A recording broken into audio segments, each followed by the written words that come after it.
ఈ కాంగ్రెస్ పార్టీకి ఉన్న ప్రేమ.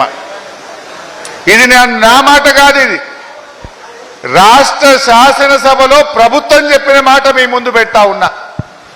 2750 కోట్లు బడ్జెట్లో పెట్టినరు, ఒక్క రూపాయి కూడా ఎస్టీలకు రిలీజ్ చేయనటువంటి దగుల్బాజీ ప్రభుత్వం, గిరిజన వ్యతిరేక ప్రభుత్వం ఈ కాంగ్రెస్ ప్రభుత్వం. పోనీ గిరిజనులకు మోసం చేసినావు, దళితులకు ఏమన్నా చేసిండా, మా ఎస్సీలకు ఏమన్నా చేసిండా అని అడిగిన. ఎస్సీల కోసం బడ్జెట్లో ఎన్ని డబ్బులు పెట్టారు, ఎంతమందికి సాయం చేశారని అడిగాం. భట్టి గారు దళిత బిడ్డ, రాష్ట్రానికి ఉప ముఖ్యమంత్రిగా ఉన్నారు, కనీసం వాళ్ళకైనా ఏమైనా సాయం చేశాడేమో, ఏమైనా మేలు చేశాడేమో అని నేను ఆశపడ్డాం.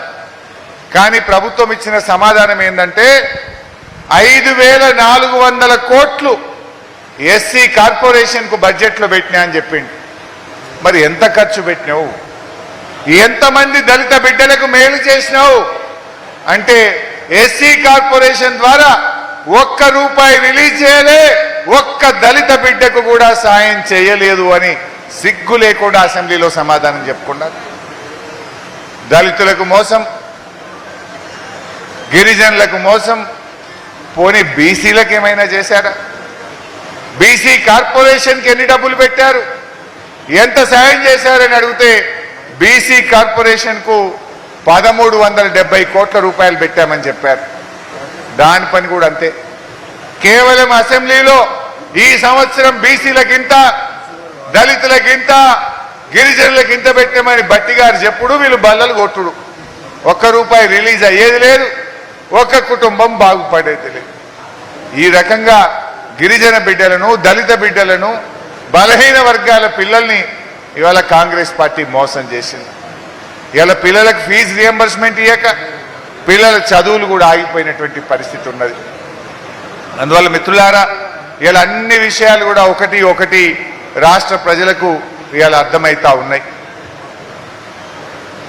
ఈరోజు ముఖ్యంగా మన జిల్లాలో 3 మంత్రులు ఉన్నారు. ఏం జరిగింది? 3 మంత్రులు ఉంటే ఏమైనా జరిగిందా ఖమ్మం జిల్లాకు?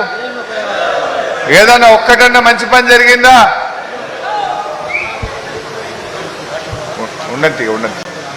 ఇవాళ ఏమి జరిగింది? 3 మంత్రులున్నా ఖమ్మం జిల్లాకు జరిగింది గుండు సున్నా. కనీసం కేసీఆర్ గారు ప్రారంభించిన సీతారామ పనులు జరుగుతలేవు. ఇవాళ మన అశ్వరావుపేటలో 100 పడకల ఆసుపత్రి ఆనాడు కేసీఆర్ గారు మా ఎమ్మెల్యే గారు అడిగితే, ఆ రోజు మత్స్య గారు అడిగితే శాంక్షన్ చేస్తే ఇవ్వాలి. మరిన్ని అప్డేట్స్ కోసం ఛానల్ ను సబ్స్క్రైబ్ చేయండి. నోటిఫికేషన్స్ కోసం బెల్ ఐకాన్ పై క్లిక్ చేయండి.